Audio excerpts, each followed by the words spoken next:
It's time for some Friday night baseball here along the banks of the mighty Mississippi River as the Quad Cities River Bandits get set for Game 4 of a 6-game series against the Wisconsin Timber Rattlers. Kyle Kirchhoff with you, as always, here from Modern Woodman Park. Right now, 90 degrees and sunny here in Davenport. Just like last night, there are some thunderstorms around the area, but as of right now, fingers crossed, we are in the clear as far as weather goes.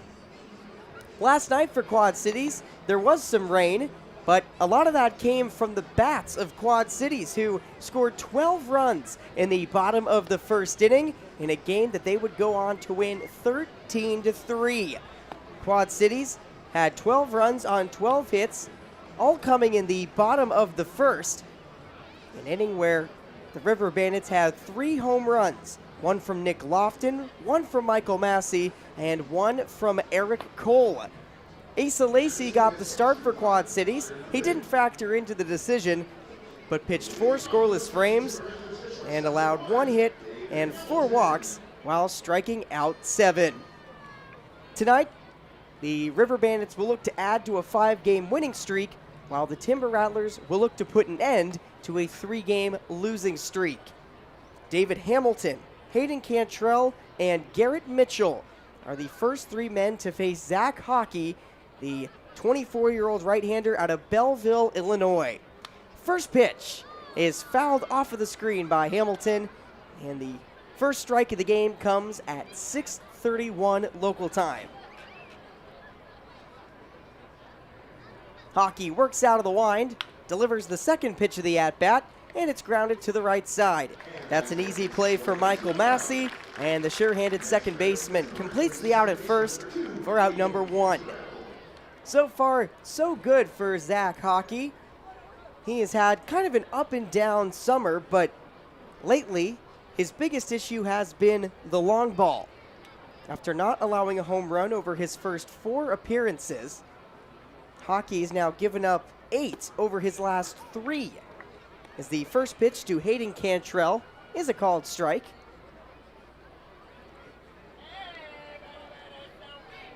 Coming into the 2021 season, Haake had only given up 3 home runs in his first professional innings, or make that his first 95 1/3 professional innings. As here's a 2-strike pitch to Cantrell.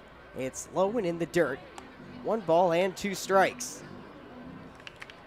Statistically, Haake is 2-1 with a 5.28 earned run average in 29 innings pitched.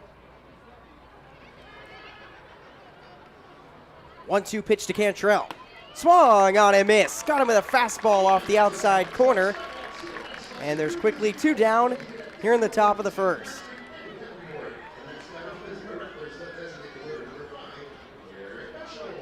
Cantrell had a couple of strikeouts in last night's affair. He's down on strikes in his first time tonight.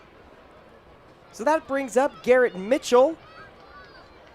Mitchell, the number 1 rated Brewers prospect. First pitch to him. Swing and a tip into the glove of Hancock for strike 1.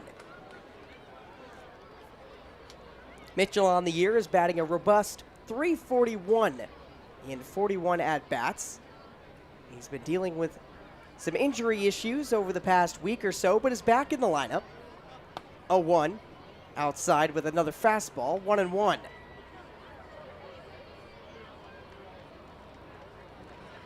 There are several top 30 prospects on this Brewers squad. We've seen them throughout the series. 1-1, taken out of the zone.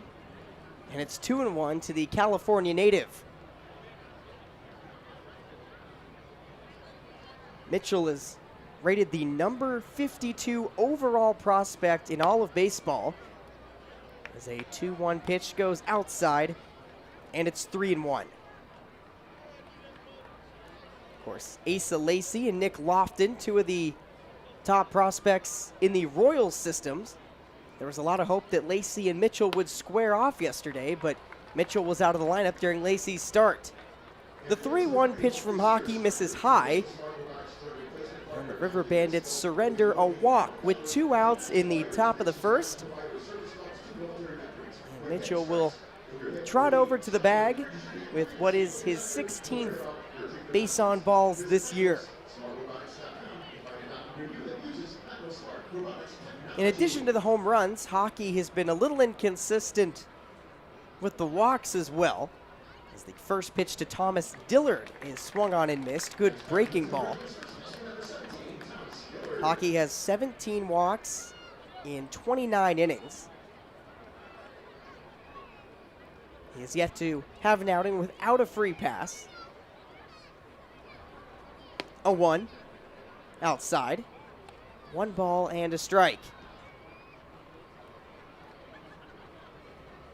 Haake, originally a 6th round selection by the Royals in the 2018 draft.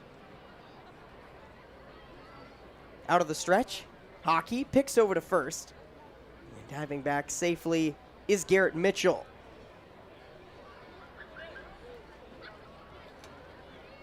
Wisconsin leads the High A Central in stolen bases with 86. However, the River Bandits have kept them under control as Mitchell takes off here and is in safely.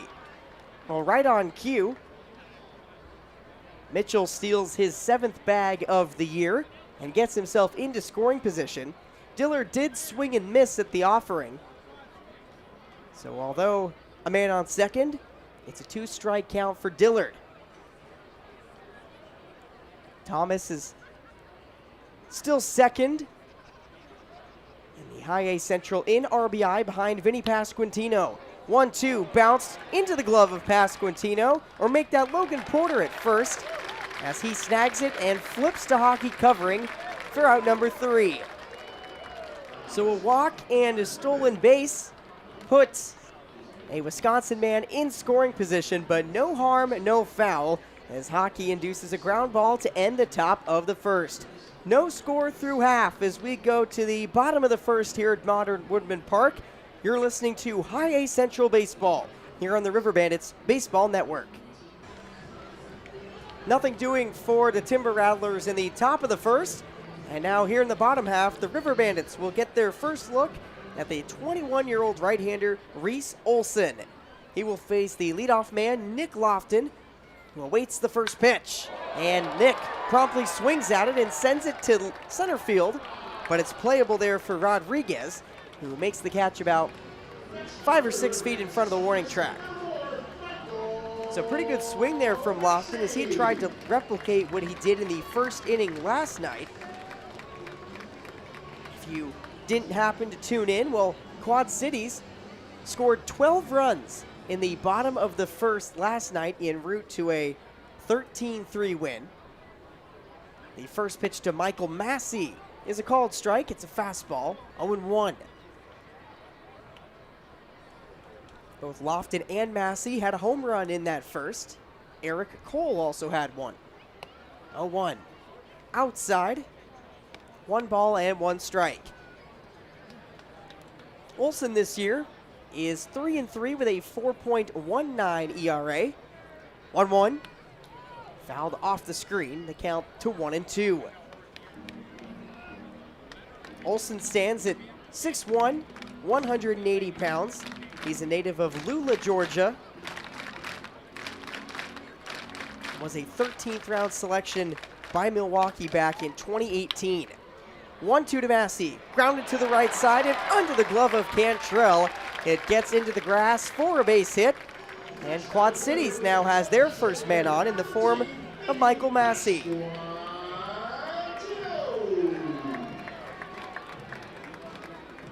So Massey is now 3-for-7 in the series after getting a night off earlier on. And now here's Vinny Pasquantino. Vinny has typically been in the cleanup spot for Chris Widger this year, but his last few starts have been in the 3-hole. This is his 7th time there this season. Massey is away from first with a solid lead.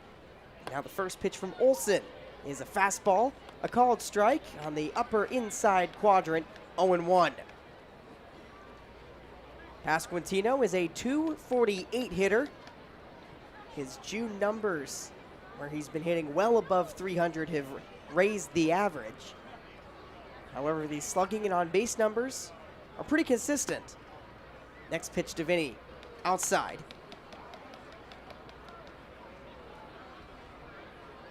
Pasquantino is a former Old Dominion product.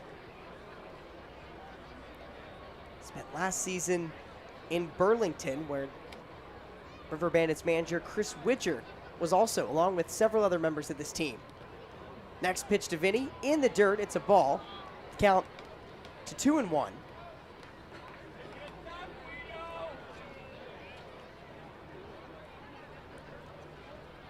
Really solid crowd on hand tonight, as it is the beginning of John Deere weekend here at Modern Woodman Park. As we detailed in the broadcast yesterday, there's some free tickets available to John Deere employees. As Olsen picks over to first, Massey dives back. Come to the Modern Woodman Park box office and show your John Deere badge, and you can get up to 6 free tickets for any game this weekend. Of course, the first option was tonight. And if you weren't able to make it, you still have a chance to come to tomorrow's game and the Sunday matinee. 3-0 to Pasquantino. Or excuse me, the 2-1 is outside. So now 3-1.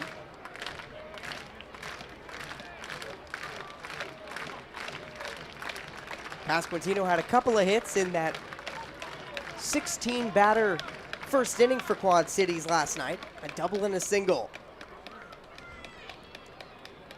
3-1 from Olsen. Outside, ball 4. So that will move a man into scoring position as Pasquantino pushes Massey to second with the walk. And with a couple men on and 1 out, here is Tyler Gentry. Tyler is back in the cleanup spot. He has hit there now 6 times this season. He has bounced all throughout the middle of the River Bandits order, but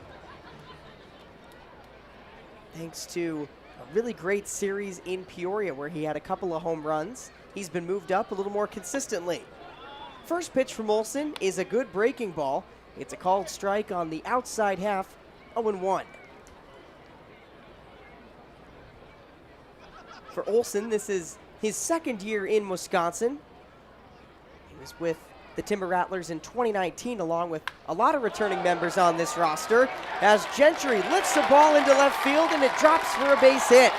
In to score is Massey. Pasquantino ran into Cantrell, and now Pasquantino is tagged out at third. Nope, it's going to be interference, and Gentry drives in the first run of the game. It's 1-0 on a bizarre play. It goes down as a double for Tyler Gentry. He had one of those last night. But as Pasquantino was rounding second, he ran right into Hayden Cantrell, who was over near the shortstop position. Both players looked to be okay, but the bases umpire, Kellen Martin, indicated when the ball got there before Pasquantino did that the base was all his, and there was, in fact, interference.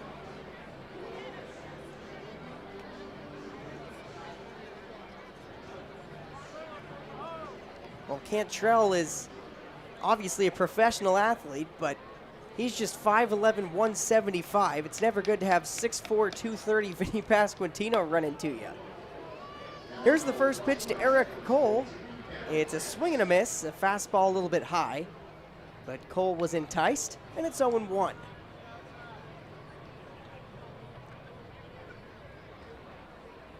Eric, the switch-hitting center fielder, has bounced throughout the outfield this year.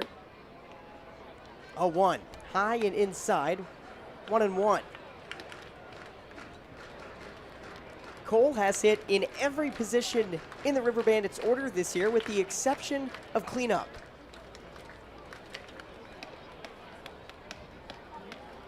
Olsen, a look to third where Pasquantino has a short lead. And he delivers a 1-1 outside. 2 balls and a strike. With a man on third, Wisconsin is playing in, as they are in somewhat familiar territory, as Quad Cities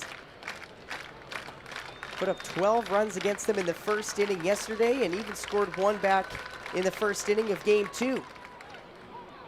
2-1, called strike with a fastball, and the count evens at 2-2. Cole on the year, 26 strikeouts to 27 walks. That is about as good as it gets.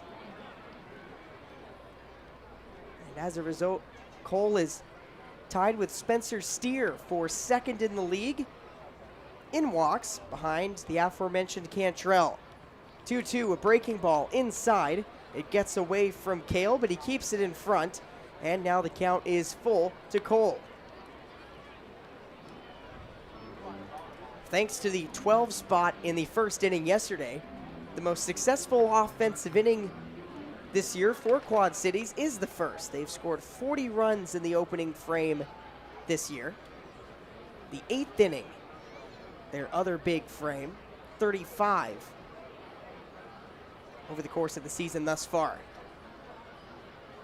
Payoff pitch home, high and tight, ball 4. Cole works the walk, and the bases are now loaded. As he trots down to first, that's now 4 straight batters that have reached against Reese Olson. And if you're Matt Erickson and the coaching staff in the first base dugout, you hate how this one's looking so far. And sure enough, there's going to be a quick mound visit here in the first, as the pitching coach, Hiram Burgos, runs out to meet with the catcher Cale and even the shortstop Hamilton, who has made his way in. But it looks like he was just there to clean off his cleats behind the mound. Olson's last outing was not a good one. It was against South Bend on June 12th. He went 4 1/3 innings and allowed a season-high 9 hits. It eventually led to 5 earned runs. He also had a couple of walks and struck out 5. On the season, his whip is at 1.37, which is not terrible. Opponents are hitting .267 against him, but when he has struggled, he's really struggled.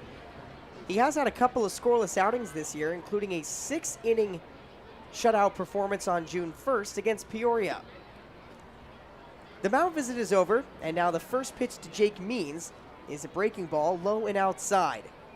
The bases are full of Bandits here in the bottom of the first. It's 1-0. Quad Cities is on top early. Right-hander against right-hander. Olson kicks and fires, and it's a breaking ball, a curve. That is about knee-high and a called strike.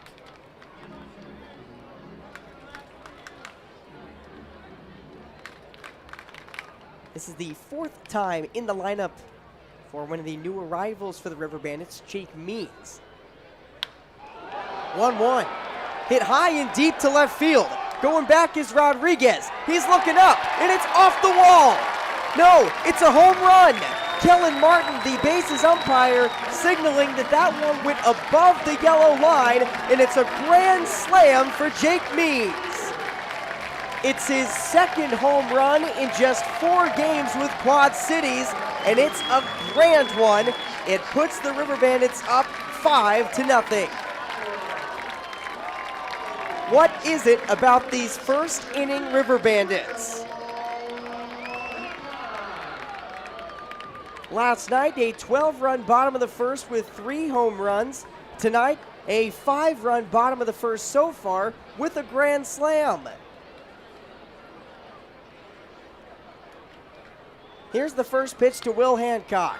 He fouls this one off the sweet level and down into the lower bowl, 0-1. That's the first grand slam for Quad Cities this year. For Jake Means, his 2nd homer here in QC. 0-1, tapped foul by Hancock. Will was responsible for a big home run in game 2. A 3-run 4th inning shot that helped the Bandits win the ball game 5-3. 0-2 pitch from Olsen. Swung on and missed. A bit of a three-quarter swing, but Hancock is down on strikes for out number 2.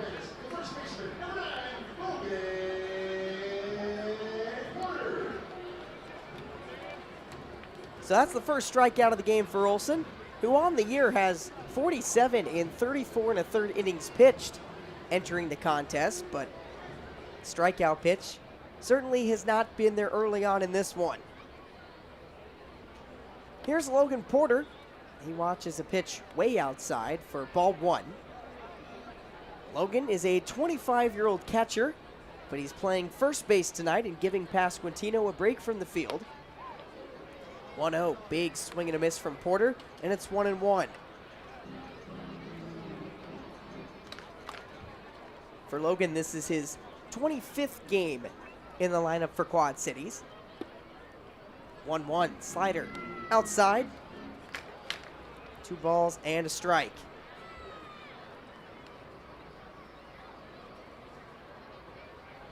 Olsen now working quickly, delivers a fastball off the plate. Porter watches, and it's now 3-1. So Olsen has really picked up the tempo here. He's working out of the windup, but doing so quite quickly. 3-1, called strike with a fastball, and the count now full. Porter, though, not afraid to work fast. He's right back in the batter's box after every pitch. The 3-2. Outside, ball 4. So the inning continues for Quad Cities, and they will now bring the 9-hole hitter, Tucker Bradley, to the plate here in the bottom of the first. Quad Cities is leading 5-0 thanks to an RBI double from Tyler Gentry and then a grand slam by Jake Means.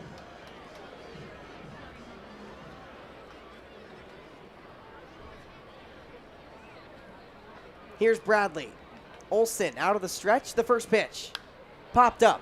This one on the left side, implayable for the third baseman Garcia. He calls for it and has it a step or two into foul ground for out number 3. Well, it's not a 12-run bottom of the first. The Bandits almost got half of that, but I'm sure they'll be perfectly content with a 5-run bottom of the first. Lots of cushion for Zach Haake, who retakes his position on the mound as we head to the second here at Modern Woodman Park with Quad Cities on top of Wisconsin, 5-0.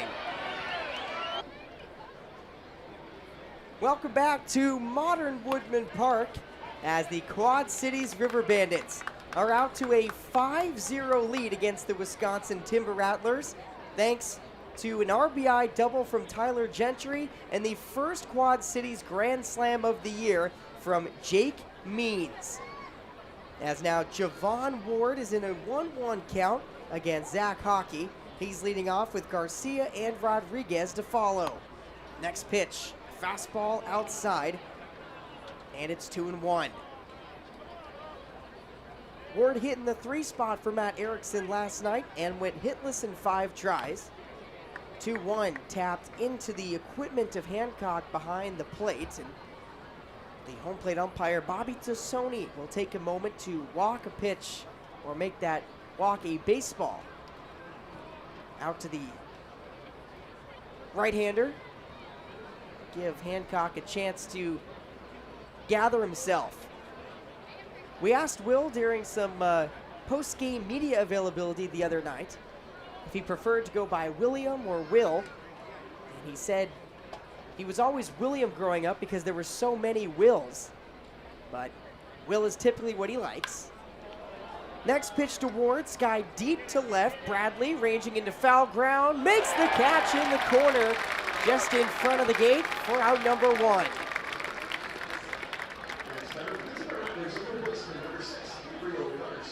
Well, that's some big-time ground covered by Tucker Bradley, who had to range well into foul territory and onto the warning track just next to the cornfield deck. However, he was able to haul it in. And now that brings up Gabriel Garcia. Garcia, the right-handed hitting third baseman against Haake, who kicks and delivers the first pitch. This one's popped up into shallow right center field and playable for Michael Massey. He will make the catch with half of his body on the grass and half of it on the dirt. And quickly out number 2, induced by Haake. Zach allowed a 2-out walk to Garrett Mitchell in the first, but nothing of it, as he was able to get Dillard to ground out and strand the man on.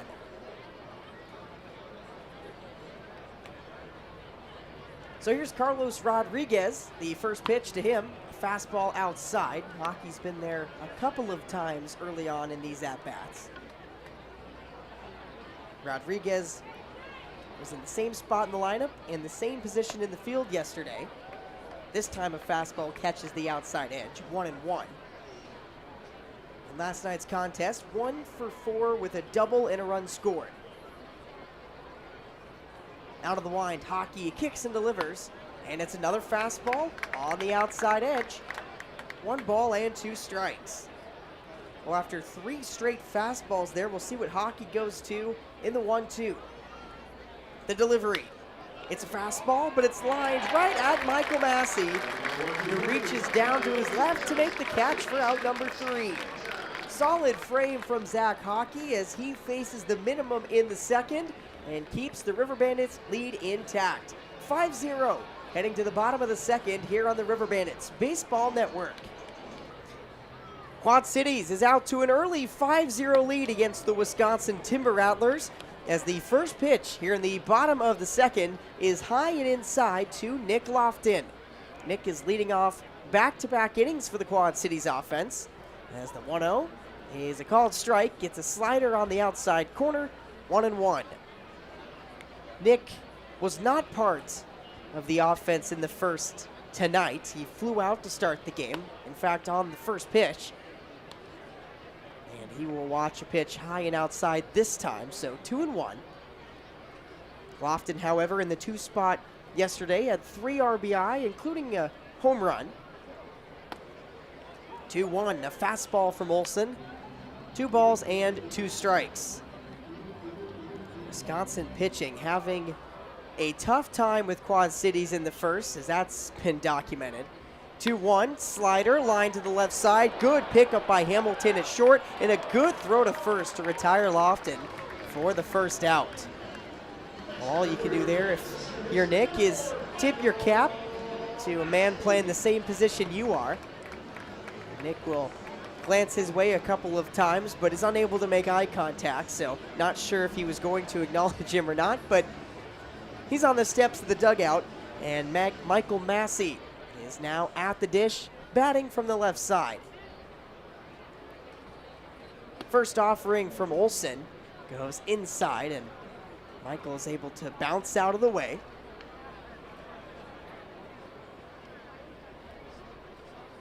Massey gave the Bandits their first hit of the night with a single a few minutes ago. Now he fouls one back over the left side. And the count 1-1.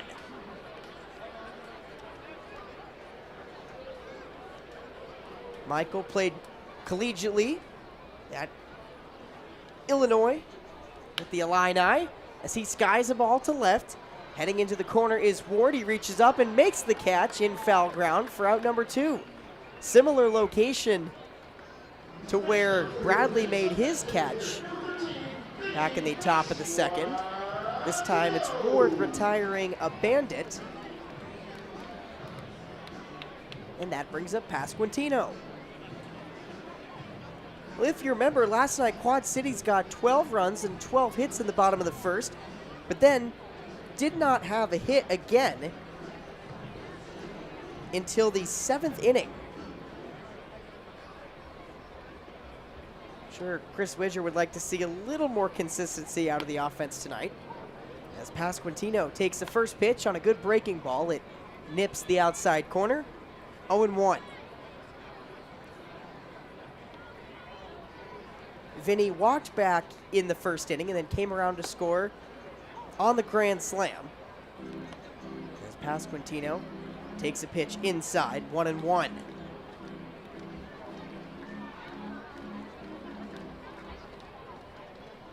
On the series, Vinny is 5 for 12 with 3 doubles, an RBI, and the walk, and swings and misses at what was actually strike 3. It was a breaking ball below the knees, and Olsen with a dandy of a curveball sets down Pasquantino on strikes for his second strikeout of the game. So nothing doing in the second inning for either offense, and that keeps this game 5-3 as we head to the top of the third here on the River Bandits Baseball Network. 6 up, 6 down in the second inning as Quad Cities is now on the field with Wisconsin picking up the bats to begin the third. Nick Kale, Jesus Luano, and David Hamilton will be the first 3 men due up as Haake delivers a first pitch low and outside, 1-0. Nick is serving as the Wisconsin catcher tonight after getting yesterday off, and now watches a strike. This one pretty much the same location, but slightly across the plate.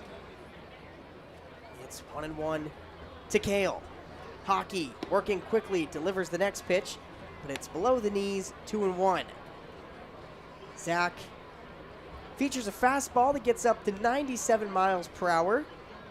His secondary pitch is the slider as Kale fouls off what looked like a bit of a changeup there. Pitch that Haake doesn't use all that often, something he's been working on, but it gets a weak foul ball that I think went into the glove of Hancock, and the count's now 2-2. Out of the windup, Haake delivers, swing and a miss, got him with a fastball. That's Haake's second strikeout of the game, and the first out here in the third. Well, both of these pitchers working immensely quickly. Olsen and Haake started out a little bit slower in the first inning, but since then have really settled in. Of course, Haake has pitched now 2 1/3 scoreless frames, while Olsen had to give up 5 runs in the bottom of the first to settle down, but nonetheless, the speed has intensified. Jesus Luano, the 9-hole hitter, is at the plate. The count is 0-1 on him. Haake now kicks and delivers, and it's a fastball a bit outside, 1-1. One of the big things that scouts are looking at for Haake at this portion of his career is his delivery. 1-1 outside, 2-1.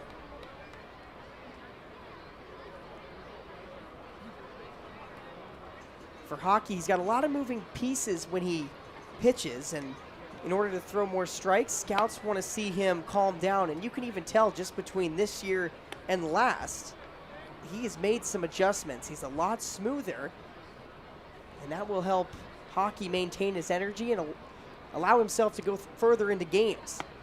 3-1 is inside, ball 4, and Haake walks his second batter of the game, his first since the first. And now that brings up David Hamilton.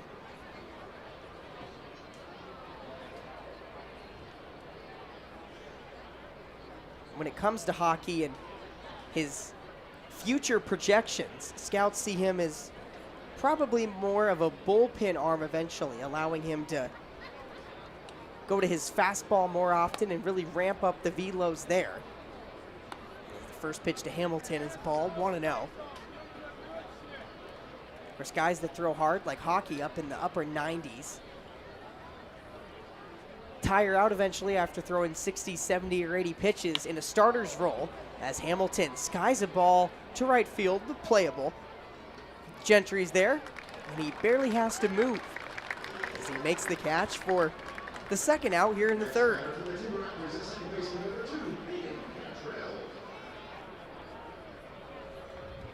Zach's last outing came against Peoria at Dozer Park back on June 12th.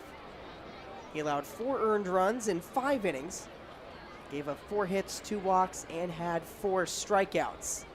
He's looked a lot better today, though. First pitch to Cantrell. Low and inside, 1-0. Hayden struck out swinging as the only other K for Haake in the first. Luano away from first. Haake out of the stretch, kicks and fires, and this one well outside. It's 2-0.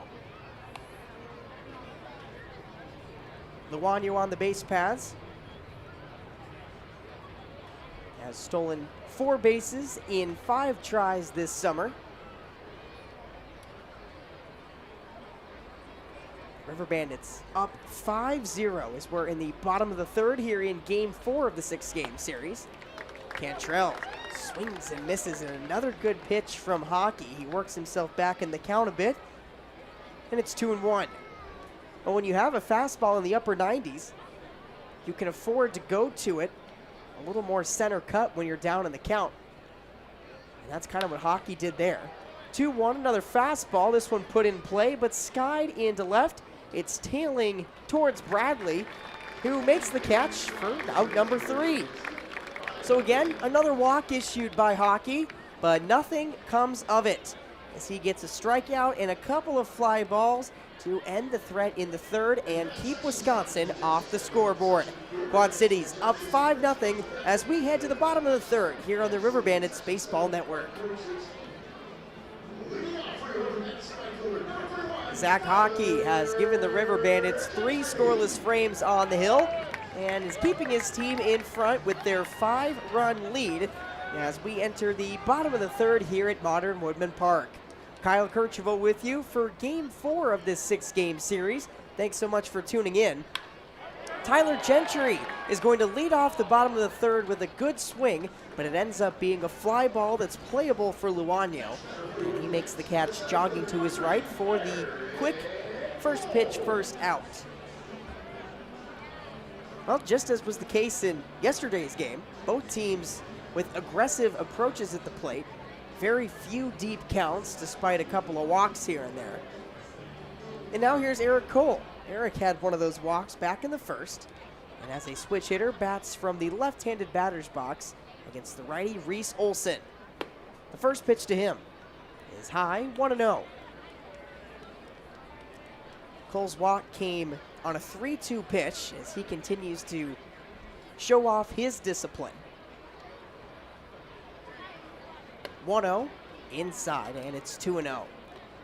Well, we were talking to Michael Massey the other day, and he was talking about just how much experience and how much knowledge there is to gain from this River Bandits team, which I thought was really funny given that these guys are so early on in their careers. But Cole fouls off a 2-1 back to, or excuse me, a 2-0 back to the screen. So now it's 2-1. But of course, here at the high A ranks, guys have spent a couple of seasons, for the most part, playing professionally, and there's always something to learn from your teammates.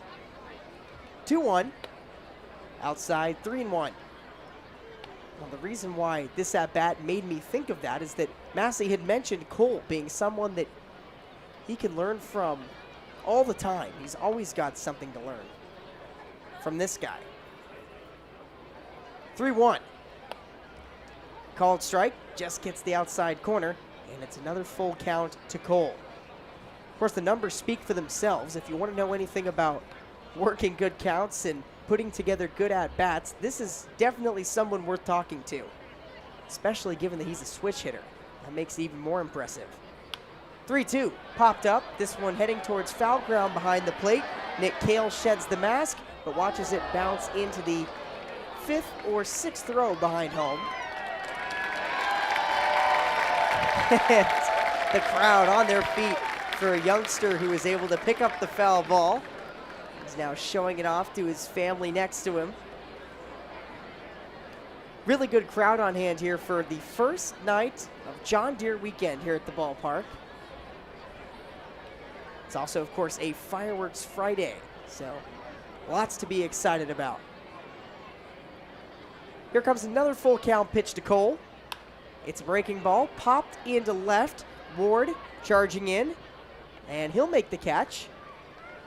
And that's now 4 straight fly balls spread between the first and second half of the 3rd inning. And Cole is retired for the 2nd out.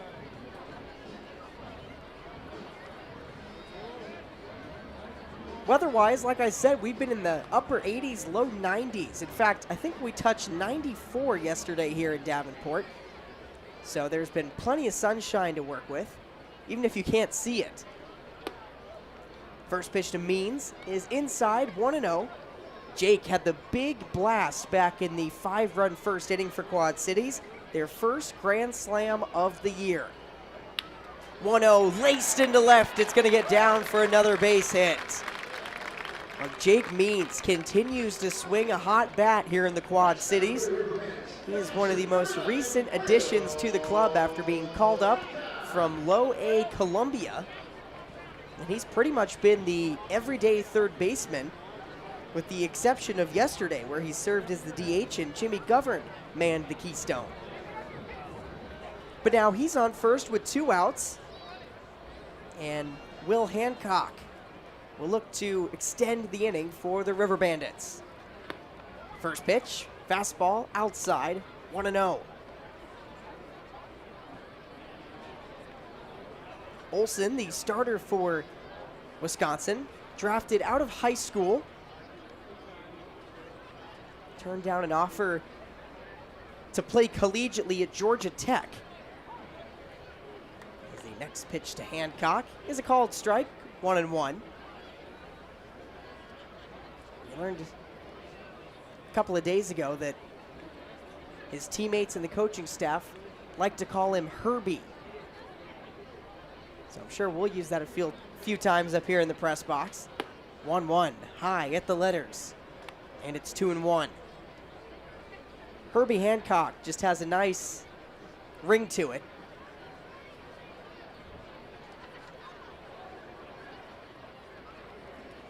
Means over at first, not a big-time stolen base threat, but he's got a solid lead. Long pause from Olsen, now the 2-1. Swing and a miss, and it's 2-2. Of course, I say that, and yesterday in the River Bandits' 12-run first, Means stole a base. So, what do I know?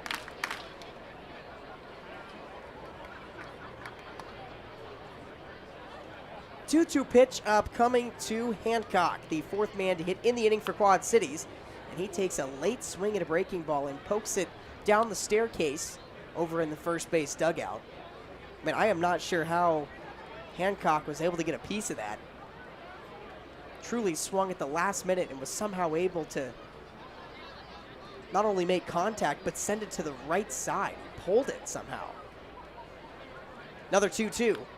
This time poked towards the River Bandits dugout. Looked like a fastball that Will was able to get the bat on. Statistically, it hasn't been the most beautiful season for Hancock. He's batting just .211, but had his first home run since 2018 a couple of days ago. The River Bandits 5-3 win in Game 2. 2-2 pitch. Taken high and outside, and the count goes full. Well, one of the cool things to hear from Hancock in his interview after that game was that he had spent early that morning doing some extra work. Coaches were trying to get him off the field and telling him not to tire himself out, but Hancock wouldn't leave. And sure enough, he hit a home run when the game started. Another foul ball here from the River Bandits catcher as he fouls one over the fence on the right side in foul ground. With a 3-2 count and 2 outs. Means was off with the pitch. He will do so again here. First baseman Dillard has backed off and isn't even bothering to hold him. 3-2 again. Ground ball up the middle, but right at Olsen. He scoops it up on 2 hops and tosses it over to first for out number 3. So good at bat there from Hancock, but it ends up just being a 1-3 ground out. No runs, 1 hit, no errors, and a man left on for Quad Cities in a scoreless third, but they still lead Wisconsin 5-0 as we're on our way to the top of the 4th here in the River Bandits Baseball Network. Hi again, everybody, and welcome back to Modern Woodman Park here in downtown Davenport. Kyle Kirchhoff with you on a pretty solid Friday night here in the Quad Cities. Wherever you're watching or listening from, thanks so much for tuning in and spending a part of your Friday night with us. Top of the 4th, and Zach Haake is back out there for Quad Cities. He delivers a first pitch strike to Garrett Mitchell, who will lead things off for Wisconsin. The River Bandits are on top 5-0 After a 5-run bottom of the first, neither team has obviously scored since then. 0-1 pitch swung on and missed by Mitchell. Big breaking ball had him out of his shoes. And now Haake's in a good spot against the Wisconsin 3-hitter. Garrett steps way out of the box, takes a long time before stepping back in, trying to extend his AB a little bit. 0-2. Called strike 3, a fastball on the outside corner, and Zach Haake sets down the #1 prospect in the Brewers organization on 3 straight pitches. Well, Mitchell looks completely outmatched there. And he is now retired all but 2 men he has faced thus far and has not given up a run. First pitch to Thomas Dillard. Big swing, but he comes up empty. 0-1. Dillard's a former 5th-round pick by the Brewers in 2019 out of Ole Miss. 0-1. Outside. 1-1.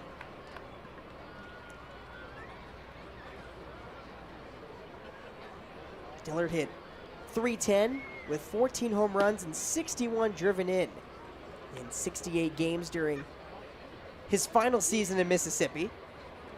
The count 2-1 on him now. He's a switch hitter batting left-handed against the righty Haake. 2-1, skied to deep right field. Going back is Gentry. He's got room though. Now starts coming in and makes the catch about exactly where he started for out number 2. And that ball was hit so high that I think off the bat Gentry thought it was a lot further than it actually was. I know I sure did. But as they always teach you, start back and then work your way in. That's exactly what Gentry did, and now there's 2 down and nobody on for Javon Ward. Ward flew out to left field on a nice catch by Tucker Bradley in the second and sends another ball into pretty much the same spot. Bradley ranging over into foul ground, and he makes the catch a couple of steps near the Quad Cities bullpen, and he flips it to the fans in the first row after out number 3. Zach Haake keeping it efficient. He is below 50 pitches as he is already through 4 here at Modern Woodman Park. Quad Cities up 5-0 over the Timber Rattlers. We'll be right back on the River Bandits Baseball Network. So the River Bandits will send Logan Porter, Tucker Bradley, and Nick Lofton to the plate as Quad Cities is up 5-0 beginning the bottom of the 4th. Despite giving up all of those runs in the first inning, Reese Olson has settled down nicely for Wisconsin and will deliver the first pitch of the frame. It gets a swing and a miss on a fastball, and Porter is down 0-1. Since the 5-run first, just 1 hit allowed by Olson. 0-1, breaking ball, a called strike, and it's now 0-2.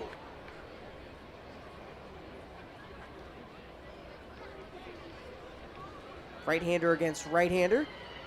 Porter is spending night number 7 at first base. So he takes 1 outside, 1-2.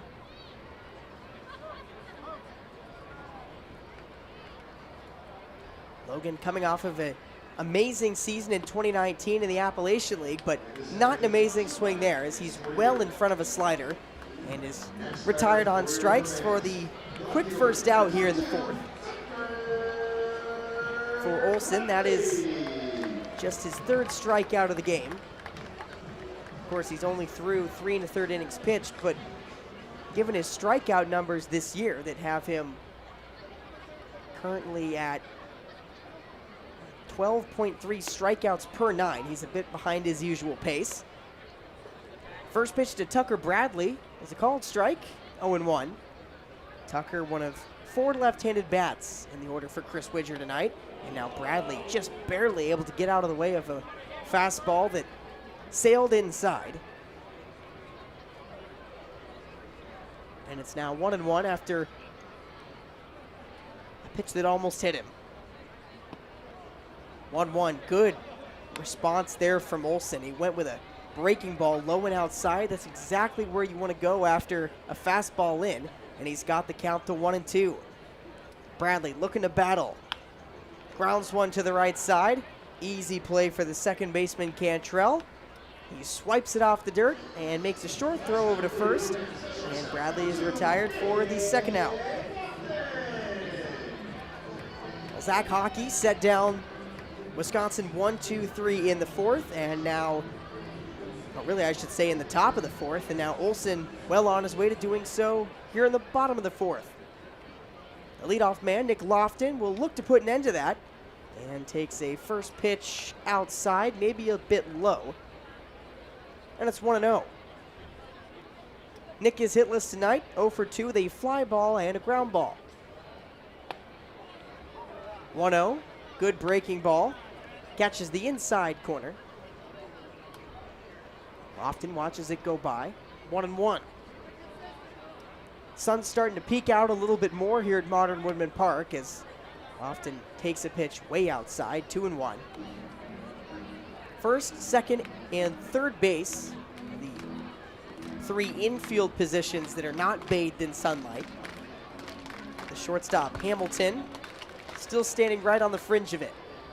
2-1, a little pop job over to the right side. It bounces off the grass with some backspin, and it's an easy play for Cantrell for out number 3. That was almost like hitting it off the end of a pool cue. And a really solid inning from Olsen keeps the score right where we've been since the first. It's 5-0. The River Bandits are on top. We're headed to the fifth here on the River Bandits Baseball Network. With the exception of the River Bandits' 5-run first, we've had nothing but zeros here at Modern Woodman Park, as Zach Haake will look to keep it that way, as he will take on the 6, 7, and 8 hitters for Wisconsin. That's Garcia, Rodriguez, and Kale.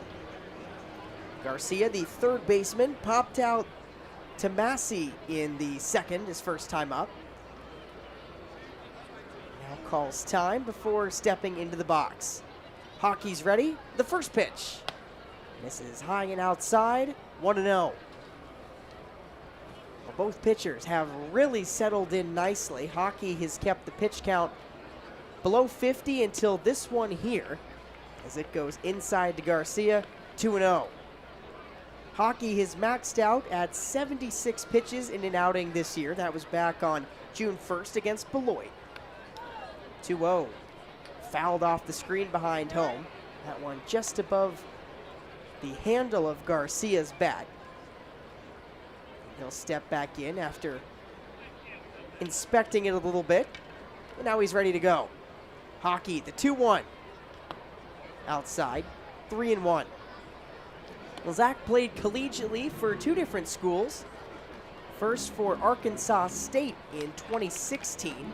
Only pitched 12 and a third innings there. 3-1, popped up on the right side. Porter, the first baseman, heading into foul ground. And he's got it for out number 1. A good work from Haake. Fell behind in the count 3-1 and then got Garcia to pop up. That's now 6 in a row set down by Haake.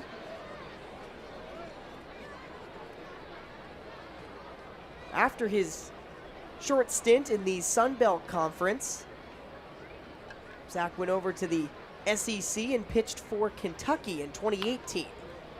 As Rodriguez cues a ball down the third base line, and Hancock is out from the crouch and makes a nice throw to retire Rodriguez on a ball that traveled about 4 or 5 feet away from home. And quickly, there are 2 away as Haake continues to be about as efficient as you can be without using just 3 pitches in an inning.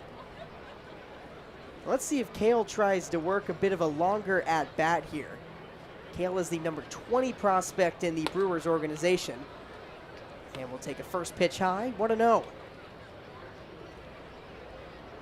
Kale played 2019 with the Rocky Mountain Vibes, the former rookie-level affiliate of Milwaukee. As the 1-0 misses low, 2-0. Well, that ball club over in Colorado Springs, once a AAA organization. As Kale fouls a ball over the left side, and Haake He's again worked the count into something more manageable. It's 2-1. For many years, Colorado Springs was the Colorado Springs Sky Sox, the AAA affiliate of the Colorado Rockies, but after a couple of years, became the AAA affiliate of the Brewers, as Kale swings and misses at a fastball about chest high, and it's 2-2. They were the Vibes affiliate, or rather the Brewers affiliate, as the Colorado Springs Sky Sox, AAA for a little bit, and then Milwaukee moved its AAA services to San Antonio, and Rocky Mountain became a rookie-level club. Now they're no longer affiliated. 2-2, bounced up the middle. Shortstop has it, that's Lofton, and he's got a good strong throw to first for out number 3. Back-to-back 3-up, 3-down innings for Zach Haake as the right-hander continues to cruise. He's through 5, and the River Bandits are up 5-0 over Wisconsin. We'll be right back with the River Bandits to the plate on the River Bandits Baseball Network. After the 5th no-hit inning by Zach Haake, the Wisconsin Timber Rattlers will send Reese Olson back to the mound as the right-hander is at 73 pitches right now, beginning the bottom of the 5th. That number seems pretty high, but if you look at the total pitches for him throughout the season, that's nothing new, as Michael Massey swings at the first pitch in the bottom of the 5th and sends it foul. Michael's squad is on top 5-0. Quad Cities, winners of 5 straight ball games, looking to win the series tonight. Next pitch to Massey. Again, a foul ball towards the Wisconsin dugout. It bounces off the wall, and now some members of the Timber Rattlers are pointing towards the field saying, "Hit it over there." Michael's 1 for 2 with a single back in the first. That's the only inning with offense in this one. 0-2. High with a fastball, 1 ball and 2 strikes. Olson has pitched over 80 pitches in all but 1 start this year. He's made 7 total. 1-2. Inside with a fastball. 2-2. In fact, the most pitches that Olson has made in a game this year was 98 back on May 25th against Cedar Rapids. 98 pitches in just 5 innings. As again, Massey is in front of that one and sends it off the tarp down the right field line. Still 2-2. Of course, in minor league ball these days, there are some very strict pitch counts for guys as they continue to develop, but apparently Olson has earned the right to go a lot longer than many. 2-2, bounce to the left side. Nice play by Garcia as the third baseman cut off Hamilton to make the play. Massey is down for the first out here in the bottom of the 5th.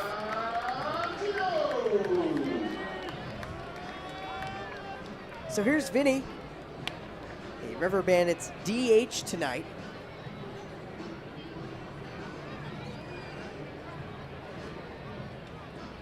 As we were talking about yesterday, Pasquantino still leads the league in home runs with 11, but now Griffin Conine of Beloit and Andy Pajes of Great Lakes are within just 1 of Vinny. As the first pitch to him is high, 1-0. Pasquantino's lead at one point was like 3 or 4 home runs. That has shrunk a bit. As the next pitch to Pasquantino is inside, he has to turn his back and spin out of the way. 2-0. Pasquantino's last home run came a week ago at Peoria.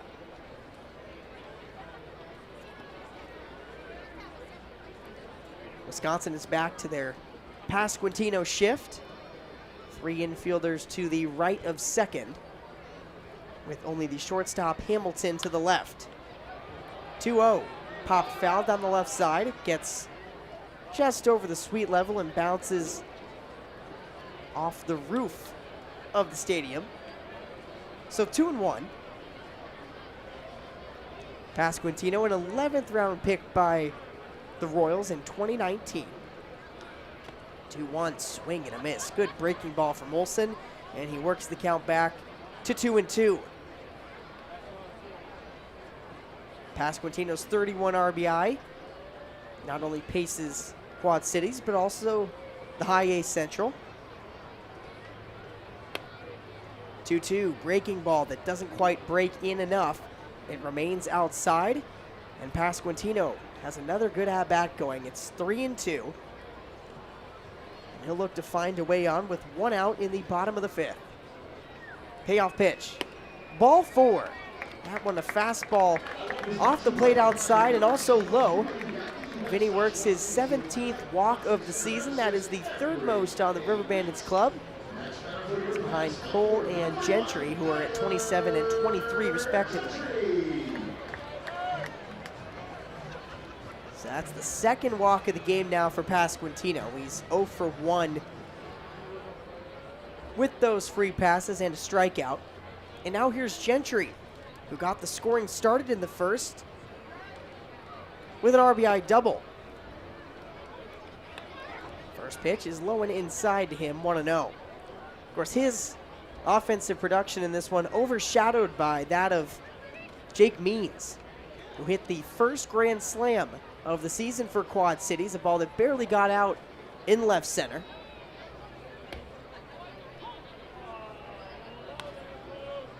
Pitch to Gentry, a called strike.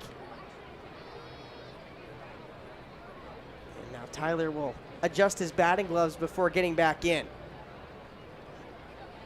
Vinny, a very short lead over at first, and now some action up in the Wisconsin bullpen.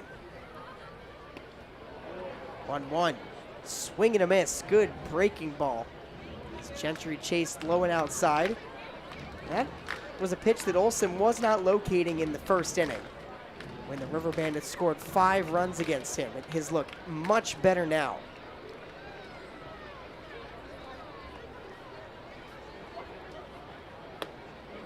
Out of the stretch, swing and a miss, strike 3. Another breaking ball, and Gentry's down on strikes. Second out of the inning, and the 4th K of the day for Olson.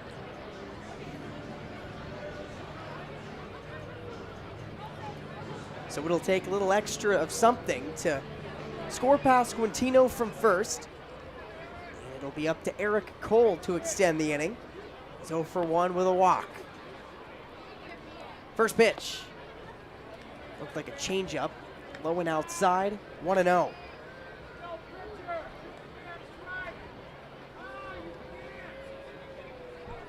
Cole has had a couple of hit streaks this year.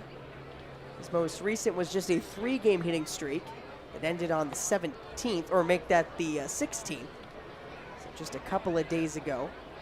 That was Wednesday. The count now 1-1 on Eric Cole, who bats from the left side.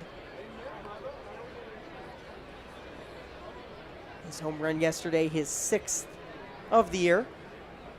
1-1. Popped up. This one playable in right center field.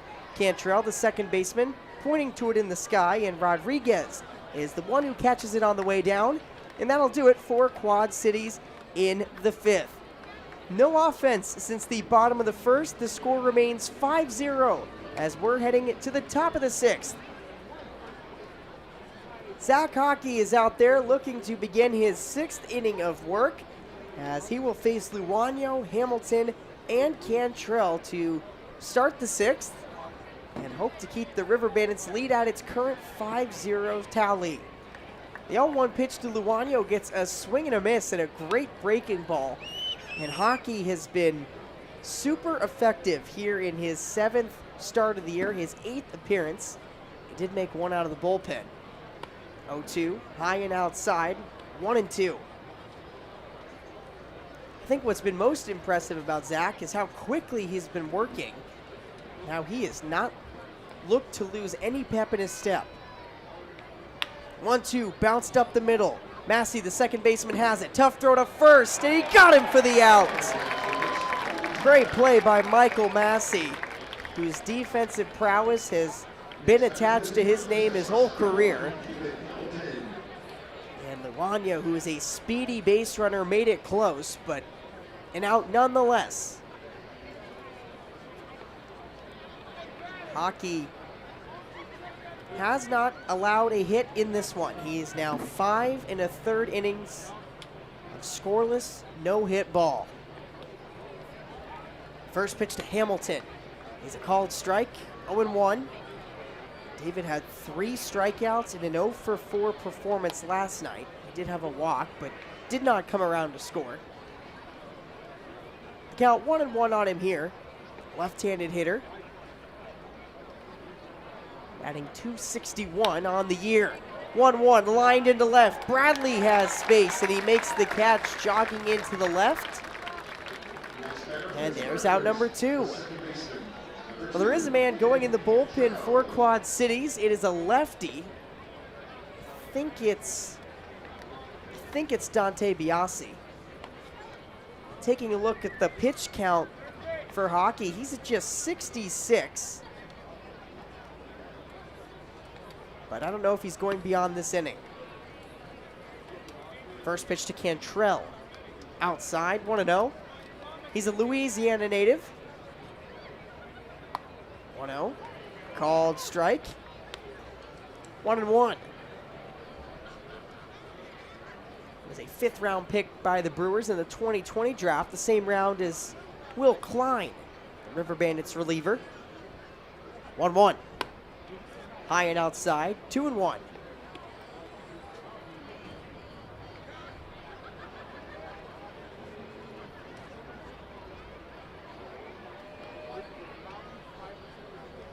Deep breath here from Haake, who works out of the wind. 2-1. Fouled back to the screen, and it's 2-2. Haake is 1 strike and 1 out away from 6 no-hit innings. The fact that he's already recorded an out in this frame means that he has set a new season high for himself. His career high innings pitched is 6. He's done that twice in his career, the last time in 2019. 2-2, misses low, and now the count is full. Haake hasn't been perfect. He's allowed a couple of walks, but those were in the 1st and 3rd innings. Since then, absolutely nothing for Wisconsin. 3-2. Called strike 3 on the upper outside corner. Cantrell can't believe it, but Zach Haake has earned every call he's gotten tonight and has just finished 6 scoreless, no-hit innings in his 7th start of the season. He will get high fives from several River Bandits on his way in, including the first to greet him, last night's starter, Asa Lacey. The River Bandits are on top 5-0. We're on our way to the bottom half of the 6th on the River Bandits Baseball Network. Bottom of the 6th inning here at Modern Woodman Park as the Quad Cities River Bandits are currently holding on to a 5-0 lead and will look to add to it. First, by way of Jake Means. He takes a first pitch strike on the outside corner, 0-1. Harold Chirino is the new pitcher for Wisconsin. As an 0-1 goes high and inside, 1-1. Chirino stands at 6'2", 173 pounds, and is a native of Pueblo Nuevo in Venezuela. 1-1 to Means. Pop foul over the right side. The count 1-2. Means is responsible for 80% of the River Bandits offense tonight with a grand slam in Quad Cities' 5-run bottom of the 1st. For Chirino, this is his 10th appearance of the season. All of them have been out of the bullpen. 1-2, slider popped up behind home. Kale chasing, and it's going to get into the stands. And bounces up into the suite level. The count holds it 1-2. Chirino this year is 2-0 with a 4.05 ERA. He has a couple of saves, and in 13 1/3 innings pitched, he has allowed 8 runs, 6 earned, on 9 hits, 6 walks, and 20 strikeouts. Opponents are hitting just 188 against him. Here's the 1-2 to Jake Means. again popped up. This one, though, potentially playable as Dillard comes racing in from first, and he calls off the catcher, Cale, for out number 1, as Nick is laughing that one off a little bit with the fans behind home plate. And it was kind of a sticky situation there for Wisconsin as those two guys converged, and now Dillard and Cale are laughing it up, pointing at each other from their respective positions on the field. They both made an effort, but it was Dillard swooping in at the last minute. Here's Will Hancock. The first pitch to him, he shows bunt and fouls it right in front of Logan Porter, who's on deck. So 0-1.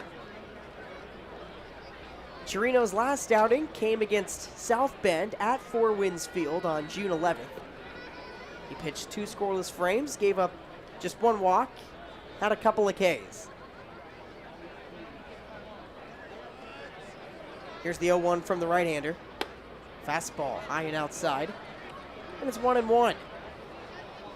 Chirino signed as an international free agent with Milwaukee in 2015. Started his pro career pitching in the Dominican Summer League in 16 at just 18 years old. 1-1, slider called strike, and it's 1-2 as Hancock takes one at the knees. In 2019,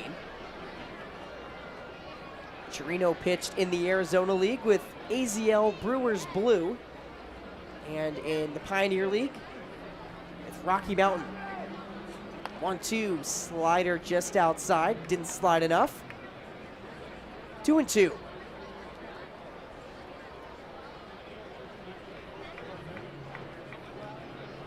Hancock is hitless tonight with a strikeout and a ground ball. 2-2 pitch. Called strike 3. A slider right down the middle.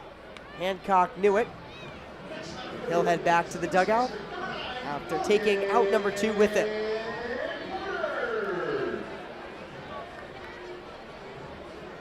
That's the 5th strikeout of the game for River Bandits hitters. Of course, Reese Olson responsible for 4 of them. He was the starter for Wisconsin, who, if you take away the first inning, was really good, but unfortunately that's not how baseball works. First pitch to Porter, lined into center. It's sinking towards the grass, and it lands in front of Rodriguez for a base hit.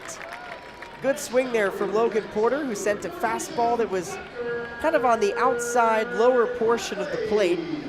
Just went with it, poked it up the middle, and now he's on base with 2 outs for Tucker Bradley. So Porter's been on twice tonight. This is his first by way of a hit.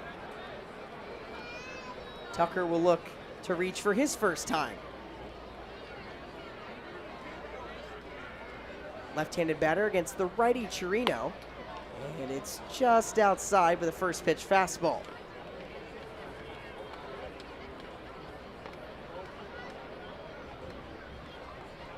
In 2019, despite splitting time between the Pioneer League and the Arizona League, Chirino played 19 of those 22 games in Arizona, as Bradley grounds the ball to the right side, and it gets under the glove of Cantrell, and moving to third is Porter.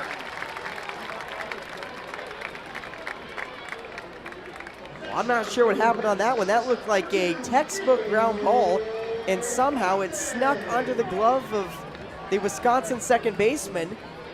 It's the first error of the game for either team, and the inning will continue. So that gives a chance to Nick Lofton, who is 0 for 3 with a fly ball and 2 groundouts. He has a big chance here to put the River Bandits on the board for the first time since the first. Bradley with good speed has a modest lead. First pitch to Nick, high and inside, 1-0.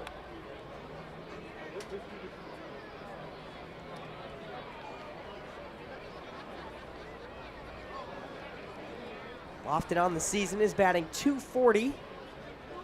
That number went up after his 2-hit performance yesterday. 2 for 4 with a walk. Slider to Lofton, outside, 2-0.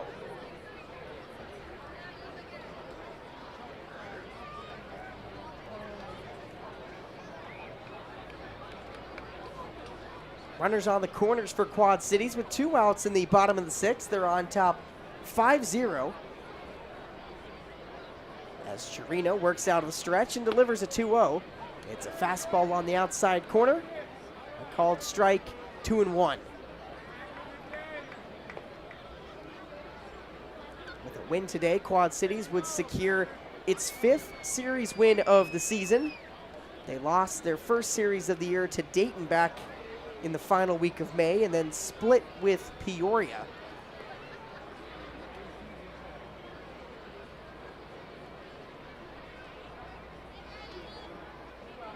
Chirino leans over his left knee to get the sign. Now he has it and will step off. So he and the catcher Kale trying to get on the same page. Lofton is in a 2-1 hitter's count.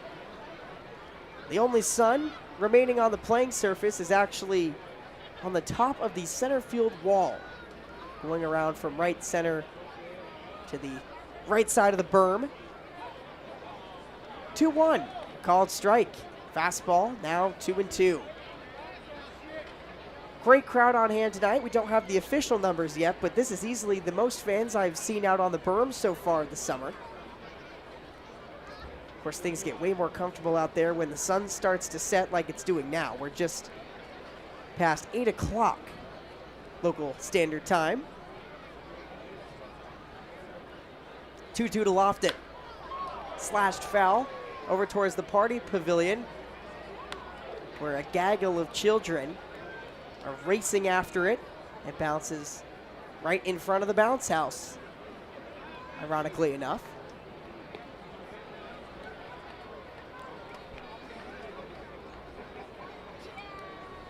Two on, 2 outs, and a 2-2 count for number 2, Nick Lofton. Chirino pauses, checks first, now delivers. And it's a slider outside. Good take from Nick, and the count full. Now, throughout the season, we've seen the evolution of Nick Lofton as a professional hitter. Of course, he's still finding his way, but he's looking a little more comfortable up there than we've seen him in previous games this year, where it's been pretty evident that he's just getting his first taste of pro ball. But really, you can say that for a lot of guys on this roster, especially now with the eliminations of some of those lower leagues. 3-2, runner at first takes off. Lofton pops it up into shallow right. Tough play for Luano, and it bounces fair along the line. 2 runs will score. Lofton will go to second, and the River Bandits extend the lead to 7-0 on a bloop double by Lofton. He put that in the perfect spot down the third base line as Dillard was chasing it down from first, leaped with a dive but was unable to get to it. It went perfectly in between him and the right fielder Luano. And the Bandits get a little bit of a 2-out rally to extend their lead. Often racking up the RBI in this series. He's now got 5 in his last 2 games. Here's Michael Massey. He's got his fair share of ribbies so far. And he takes a first pitch strike. It's a slider, 0-1.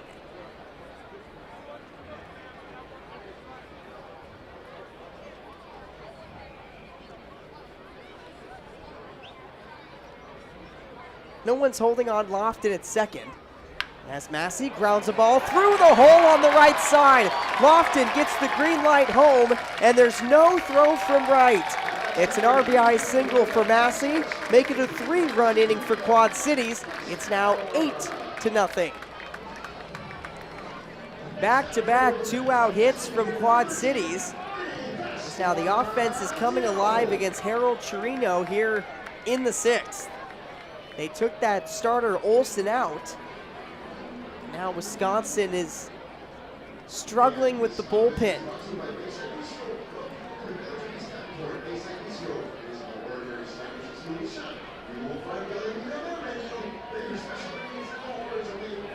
So the River Bandits now have 8 runs on 7 hits and no errors. For Wisconsin, no runs on no hits and 1 error. Similar to last night in a game that was 13-3, Wisconsin didn't score until the top of the 7th. And obviously when you score 12 runs in the bottom of the first, that's going to be the main storyline of the night. But the Quad Cities pitching staff has really been great over the last couple of games. The offense has just been on another level.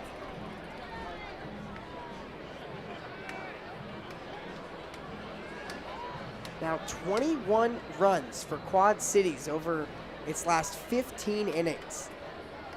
I mean, that's just not fair. So now Pasquantino will get a chance with 2 outs, and he's hit on the knee on the first pitch. Vinny will use the bat to get himself to his knees, and he will slowly take off the shin protector, the elbow protector, and his batting gloves. Now here comes the helmet and the jersey. No, I'm kidding. He just stopped right after the batting gloves. But Pasquantino takes off about a whole suit of armor every time and now tosses them past home plate as Asa Lacey scurries out to grab the equipment. Pasquantino looked up like, are you going to take my stuff? And just sort of threw it aside. Of course, I'm sure he's a little upset after being hit with a pitch. Vinny's a fun-loving guy, so nothing really to worry about there.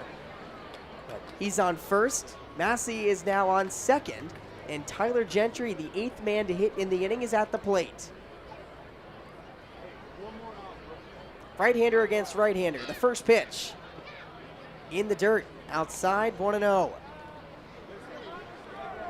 Well, that lefty has continued to throw for Quad Cities. It looks like the day will in fact be over for Zach Haake, who put together an amazing start.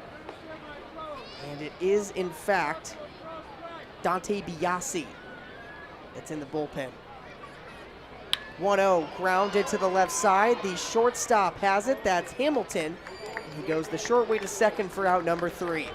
But Quad Cities gets a few more runs in their half of the 6th. It's now 8-0 as we'll head to the 7th on the River Bandits Baseball Network. New pitcher on the hill for Quad Cities. It's Dante Biasi, who will take on Garrett Mitchell here in the top of the 7th in a ball game that features the Bandits on top 8-0 thanks to 3 additional runs in the bottom of the 6th. They came on base hits from Nick Lofton and Michael Massey. Second pitch of the at-bat to Mitchell is a called strike on the outside corner, 1-1. Mitchell is hitless tonight. However, he did walk and steal a base in the first. Biasi is taking over for Zach Haake, who is fantastic in his 8th start of the year. Mitchell watches a pitch low and outside. It's now 2-1. Haake was a right-hander, so Biasi will change the lookup for the Timber Rattlers. And now a pitch delivered low and outside again. 3 balls and a strike on Mitchell. Dante stands at 6 feet tall. He's 205 pounds and a native of Hazleton, Pennsylvania.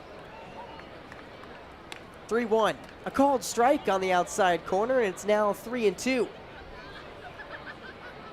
Biasi, a 6th round pick by the Royals in 2019. He is making his 8th appearance of the summer.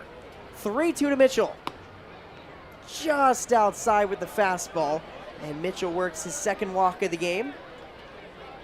And for Wisconsin, that's their first leadoff man to reach.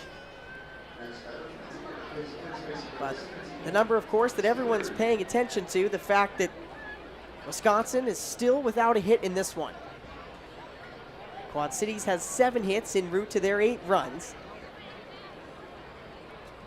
And as you might imagine, given my previous statement, Haake just put up his best start of the year as Thomas Dillard watches a pitch outside, 1-0. Thomas grounded out and flew out in the 1st and 4th innings. Mitchell's got good speed. He's away from first. He's being held on by Pasquantino. 1-0, popped up on the right side. Vinny is giving it a look, but will stop in front of the tarp as this one heads deep into the Party Plaza area. The only ones who will get this one is that big group of about 8 or 9 kids. Maybe a full baseball team over on that right side.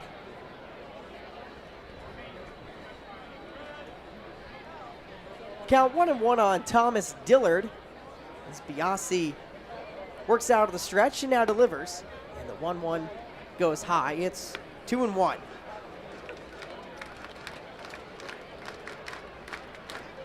Biasi played his college ball at Penn State University. In fact, his brother Sal was drafted by Kansas City in the 11th round of the 2017 draft, but was eventually traded out of the organization. As Dillard swings and misses at a fastball there from Dante, and it's 2-2. Biasi on the season, 2-0 with a 5.58 ERA. 2-2. Popped up, this one into shallow right. Heading over is Gentry. He has room and makes the catch right next to the foul line. And that's the first out here in the top of the 7th.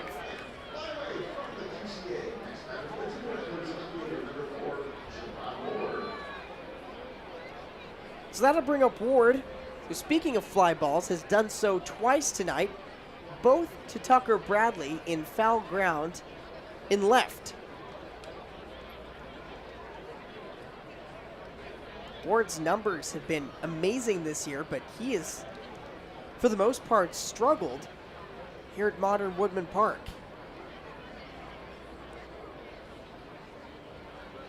First pitch. Outside, beneath the knees of Ward. 1-0. Biasi played 2019 in Burlington. The 1-0 to Ward is also outside. It's 2-0. Well, the final line for Zach Haake, 6 innings pitched, no hits, 2 walks, and 4 strikeouts. That's bringing his ERA down below 4.5. 2-0, popped up on the infield. Nick Lofton calls off Jake Means and secures the ball in the webbing of his glove for out number 2. So Ward continues to put the ball in the air, but just not in the right place. And that'll bring up Gabriel Garcia. He's got a couple of pop-outs to his credit so far. One over to Michael Massey and one to Logan Porter, so both on the right side. I've said a couple of times that Pasquantino is playing first. That's incorrect. It is Logan Porter. As Garcia swings and misses at a first pitch fastball, it's 0-1. Because Pasquantino has played 32 games over at first base this year, so you just get so accustomed to seeing him there. 1-0, pop foul over the first base dugout, and it's quickly 0-2. Wisconsin is in danger of losing the series tonight. Quad Cities, with their 13-3 win yesterday, secured at least a split of the set. We have not seen a sweep in any series involving the River Bandits this year. 0-2, pop foul over the press box, and we'll do it again. Well, officially, no more sunlight on the field. The stadium lights have been turned on just before 8:30 local time. Of course, the lights on the Ferris wheel now blinking as well. 0-2. Swung on and missed. Got him with an excellent pitch on the outside half. And Biasi sets Garcia down on strikes for out number 3. That's now 7 hitless innings pitched by the Quad Cities River Bandits, and they'll look to add to their 8-0 lead in the bottom of the 7th. We'll take a break for stretch time and then be right back here on the River Bandits Baseball Network. Eric Cole will lead things off for Quad Cities in the bottom of the 7th inning. He'll be followed by Jake Means and Will Hancock, who will look to add to Quad Cities' current 8-0 lead. Most of their runs came in the bottom of the first, thanks to an RBI double by Tyler Gentry and a grand slam from Jake Meads. First pitch to Cole, sent into left center field, but playable. And Rodriguez makes the catch, sprinting to his right for out number 1. So that's 3 straight fly balls for Eric Cole, who is without a hit tonight. But that will bring up the aforementioned Meads, who has a couple of knocks, including the grand salami. Meads now has 2 home runs in just 5 games with Quad Cities after being called up from Low A Columbia. Harold Chirino still going for Wisconsin. He gave up those 3 runs in the 6th. First pitch, slider outside, 1-0.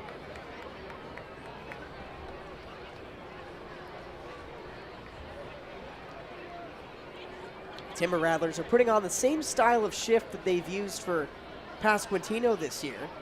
As the 1-0 is a slider, a called strike at the knees, 1-1. There's only one man to the right of second base, and it's Thomas Dillard, the first baseman. 1-1. Slider, grounded up the middle, but playable for Cantrell. He was positioned perfectly for that one. And what looks like a broken bat ground ball results in out number 2 here in the bottom of the 7th. Well, love it or hate it, the shift can be successful. It was right there as Cantrell was playing immediately behind second base as the second baseman. And even though Means was able to poke it where you're always taught to hit it, up the middle, nowadays that's not necessarily a guaranteed hit. So that brings up Hancock with 2 outs and nobody on. Will is 0 for 3 with a couple of strikeouts this evening. First pitch from Chirino. High and outside, 1-0. Hancock was also in Burlington in 2019. Hit 262 there. 1-0. At the toes, 2 balls and no strikes. At Central Arkansas, Hancock hit 280, 349, 394 with 47 hits and 168 at-bats. A career-high 5 home runs, so the power is just not really the name of the game for Hancock, as the 2-0 gets a swing and a miss on a slider, and it's 2-1. That said, we mentioned the home run a couple of nights from Will, and he's also had a few big RBI nights. He's one of just 3 guys on this River Bandits roster to record a 4 RBI performance, as he swings and misses at a pitch maybe below the knees, maybe the lower half of the strike zone, but either way it's a whiff. Now 2 balls and 2 strikes with 2 outs in the bottom of the 7th. Chirino looking to work a 1-2-3 second inning. Breaking ball. Outside, maybe a touch high, 3 balls and 2 strikes. I say a scoreless second inning, I mean for him. With an out, Chirino will have worked 2 full out of the bullpen in relief of the starter, Reese Olson. 3-2. Swung on a miss, got him with a good breaking ball, and Hancock is down on strikes for the 3rd time tonight. 3 up, 3 down for Quad Cities in their half of the 7th. We'll head to the top of the 8th with potentially a little history brewing here at Modern Woodman Park. The River Bandits up 8-0 and the Timber Rattlers hitless. We'll be right back on the River Bandits Baseball Network.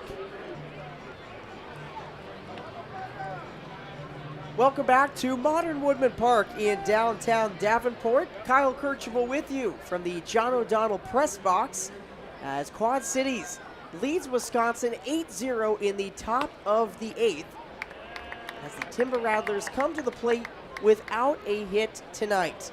Carlos Rodriguez, Nick Hill, and Jesus Luano. The bottom third of the order will get things going for Wisconsin as Dante Biasi delivers an 0-1 pitch outside to even the count at 1. Rodriguez has lined out and grounded out tonight and now takes the ball well outside, 2-1. In case you're wondering, there have been 11 no-hitters, including one perfect game by the River Bandits since beginning play in the Midwest League in 1960. Last one in 2009, a combined no-hitter between Hector Cardenas and Kevin Thomas against Beloit Snappers. 3-1, beneath the knees for ball 4, and Rodriguez is now a leadoff base runner for Wisconsin. That's their second in as many innings, both by way of the walk, but Wisconsin still has yet to break into that run column. They scored 3 runs last night in the top of the 7th inning, but they came off of mostly River Bandits blunders, errors, and hit by pitches. They only had 2 hits in that game. First pitch, called strike to Nick Kale. It's 0-1. Kale struck out swinging and grounded out. That ground out was to end the 5th. 0-1 popped up behind home. And it's now 0-2. Kale on the season hitting 186. His OPS is just a couple of ticks over 500 and is now probably below 500 after the 0-2 start to this one. Rodriguez with good speed. A short lead at first. 0-2, swung on and missed. Biasi got him swinging on a fastball. And Kale's down on strikes. That's now the second K of the evening for Biasi, and the first out here in the 8th. Well, Dante this season has been much better in the month of June than he was in May. Of course, in June he's made just a couple of starts, but he's given up just 2 earned in 6 1/3 entering tonight. Is the first pitch to Jesus Luano. It's high and inside, 1-0. Luano walked to reach in the 3rd and then grounded out to start the Wisconsin half of the 6th. 1-0, called strike, 1-1. We're speaking of no-hitters. This Wisconsin team has 2 of them this year. Once on May 29th against Cedar Rapids and once against South Bend on the 10th. 1-1. Called strike, 1 ball and 2 strikes. Biasi's last outing came against Peoria on the 11th. Gave up an earned run in an inning in the 3rd. As the 1-2 is just a hair outside. Much to the dismay of the fans in attendance at Modern Woodman Park. 2 balls and 2 strikes, lefty against lefty. Biasi kicks and delivers. And this one is low and inside. 3 balls and 2 strikes. Well, maybe with 1 out and trailing 8-0, Wisconsin will elect to put the runner in motion here on a 3-2. That doesn't happen, and the full count offering is called strike 3 on the outside corner. Bobby Tassoni rings up Luano for the first time tonight, and there are 2 gone here in the top of the 8th. Things getting a little more interesting now.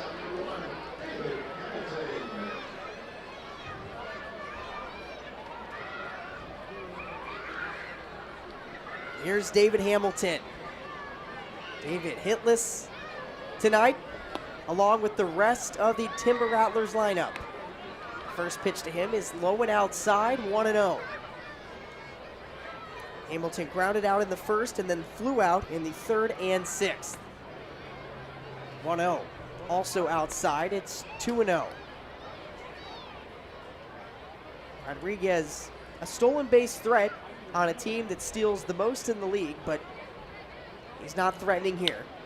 1-0, popped into shallow left. This one playable for Bradley, the left fielder coming on, and he makes the catch for out number 3. 8 hitless innings from a combination of Zach Haake and Dante Biasi as the River Bandits will look to add to their 8-0 lead and then have a chance at history. We'll be right back here on the River Bandits Baseball Network. Bottom of the 8th inning at Modern Woodman Park, where the Quad Cities River Bandits are on top 8-0 over the Wisconsin Timber Rattlers. They've already had some big moments in this game, mostly coming in the first, being headlined by Jake Means' grand slam. The big blow in what has been a shellacking so far for Quad Cities. Logan Porter will lead things off and will send the first pitch foul over the right side, 0-1. The other big story, well, Wisconsin with no runs and no hits through 8 innings. The River Bandits are 3 outs away from history here at Modern Woodman Park. But first, the bottom of the 8th as the 0-1 to Porter. Is a called strike on a fastball, and it's 0-2. Armand Sabori, the left-hander, has taken over on the hill for Wisconsin. This is the second time Quad Cities has seen him in this series. 0-2. Well high. Not even close for Porter. 1 ball and 2 strikes. Logan has had a slow start to the season, but is 1 for 2 with a single and a walk tonight. He's also struck out. Sabori, deep breath, the 1-2, lined into center field. Heading to his right is Rodriguez. He dives and he can't catch it. This one rolls to the wall, and now Porter is thinking about 3, but he ends up putting the brakes in second. That's a nice throw in from Rodriguez. Holds Porter to a leadoff double here in the 8th. So he adds to his night. That's Quad Cities' 8th knock of the contest, and he's now 2 for 3. 4th double of the season for Logan Porter, and he's in scoring position with nobody out for Tucker Bradley. Tucker's hitless tonight, but he did score after reaching on an error in the 6th. Sabori this season is pitching to a 7.88 ERA. Out of the stretch, Armand delivers, and it's inside with the slider, 1-0. Sabori stands at 5'10", 200 pounds. He's a native of San Jose, California, and a former 12th round pick by the Brewers in 2019. He, along with about 5 others in the Timber Rattlers bullpen, played for Rocky Mountain in 2019. 1-0 to Bradley, a called strike on the outside half, 1 ball and a strike. Tucker still hitting at a .329 clip despite his recent offensive struggles. 1-1, grounded to the right side, should be an easy play for Cantrell. He will scoop it up and throw to first for the out, but Porter's able to move 90 feet closer. He's at third with 1 away.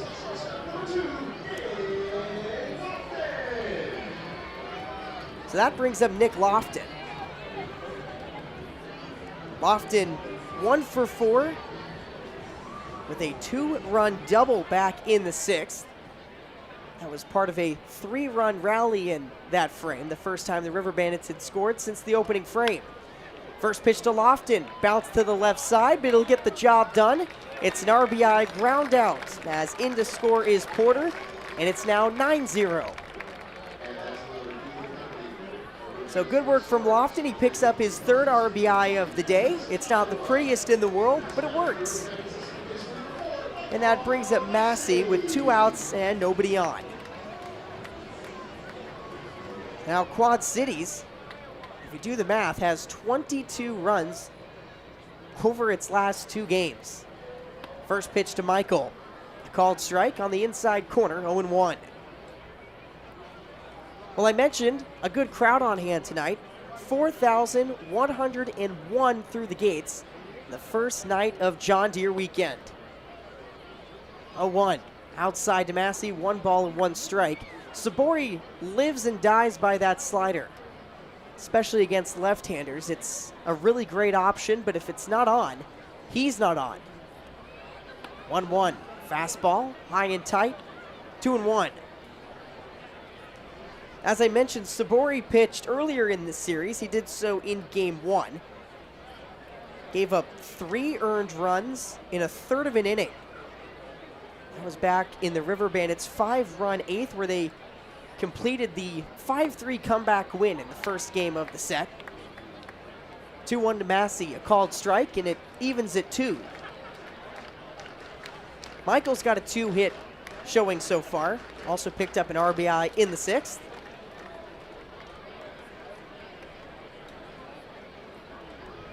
Sabori sets at the belt. 2-2. Outside. The count now full.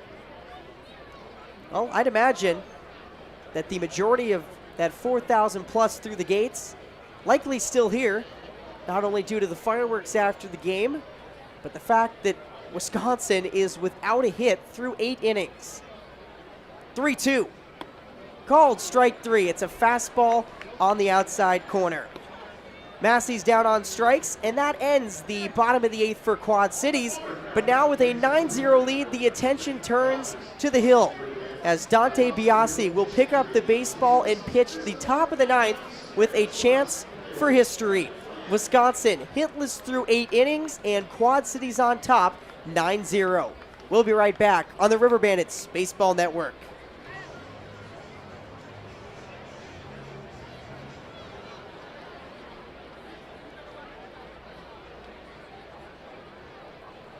Welcome back to the top of the 9th inning here at Modern Woodman Park, where the Quad Cities River Bandits are out to a 9-0 lead against the Wisconsin Timber Rattlers and have a chance for history. The 1-0 pitch to Hayden Cantrell is inside, so it's now 2-0. The River Bandits have held Wisconsin to a scoreless outing tonight and are also without a hit. As Biasi now goes inside. And it's 3-0 to Cantrell, who of course has more than his fair share of walks this season. 3-0, below the knees, ball 4. So Cantrell will reach the base paths for the first time tonight, but it does not affect the current storyline. And now Garrett Mitchell will come to the plate. Zach Haake gave the River Bandits a fantastic 6-inning start. He allowed just a couple of base runners on 2 walks and struck out 4 and tied his career high for innings pitched with 6. First pitch to Garrett Mitchell. It's a ball high, 1-0. Cantrell on the season, a good base stealer. He's got 14 bags and 18 tries, but down 9-0, likely not going anywhere. 1-0 to Mitchell. Fouled off over the left side. It gets on top of the sweet level. And it's 1-1. Just over 4,000 through the gates tonight for the first night of John Deere weekend here at Modern Woodman Park. A great crowd on hand for another fantastic evening of baseball in downtown Davenport. 1-1, called strike 1 and 2. That one a fastball from Biasi, the former Penn State Nittany Lion, with a chance to add to the rich history of this baseball town. 1-2. Outside, that one in the other batter's box. 2 balls and 2 strikes on Mitchell. Garrett, the top prospect in the Brewers organization, is 0 for 1 with a strikeout and 2 walks tonight, and he's also stolen a base. 2-2, called strike 3 on the outside corner as Biasi goes back to the outer half. And there's 1 down here in the top of the 9th.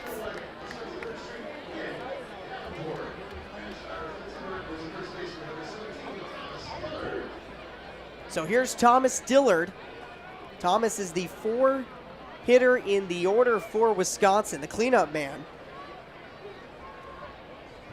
So if Biasi is to secure the no-hitter, it's going to have to go through the heart of the lineup. First pitch, lined into center, heading over is Gentry. He's got it. Correction, into right field. It's Tyler Gentry who ranged over into right center and makes the catch for out number 2. And now Quad Cities is just 1 out away.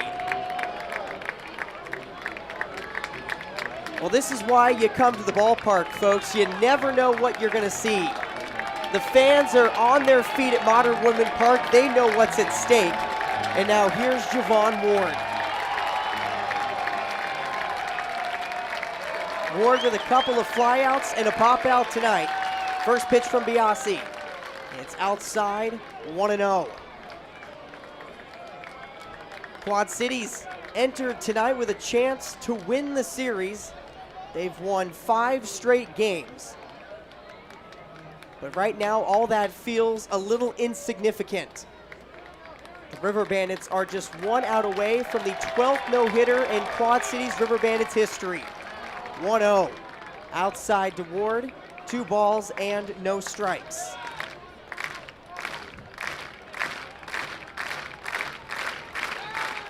Biasi sets at the belt for 2-0. Outside with the fastball, and it's now 3-0. Wisconsin's only base runners tonight have come on 5 walks. They've only had 1 man in scoring position. It was Garrett Mitchell back in the first. 3-0. High for ball 4. So Ward tosses the bat and the elbow guard aside. He will walk down to first, and he'll now put the pressure on Gabriel Garcia.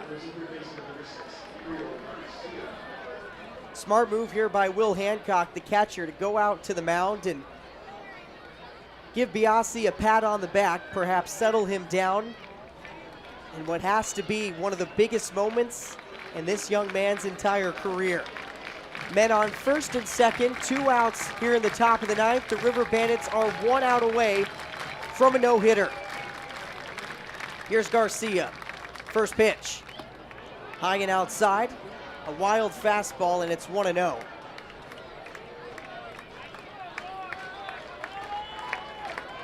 Almost every River Bandit in the dugout on their feet and resting on the fence, watching closely. Biasi, the 1-0. Inside, and it's now 2-0. Dante now struggling to find the location a little bit. He's now up over 50 pitches. The only man out of the bullpen for Chris Widger in relief of Zach Haake, the River Bandits starter, who went 6 very, very solid innings. Cantrell is away from second, Ward from first. Here's the 2-0 home. Ground ball, left side, Means, bobbles, the throw to first. History at Modern Woodman Park as Zach Haake and Dante Biasi combine for the 12th no-hitter in Quad Cities River Bandits history. In a ballpark filled with baseball lore, what a moment to watch the 2021 Quad Cities River Bandits etch their names in the book. The River Bandits have gathered on the mound as they've not only won this game 9-0, but have completed the 12th no-hitter in Quad Cities River Bandits history and the first since 2009. 4,000 plus on their feet at Modern Woodman Park as the River Bandits slap hands heading towards the dugout and are celebrating one of the coolest moments of the season. This one's going to be hard to top. Final score from Modern Woodman Park: the Quad Cities River Bandits 9, the Wisconsin Timber Rattlers 0. A no-hit win to secure their 5th series win of the season, as the River Bandits have now won 6 straight ball games and are 13 games over 500. We'll take a break and wrap things up. We'll try to put our heads around this one as the Quad Cities River Bandits, a 9-0 no-hit win at Modern Woodman Park.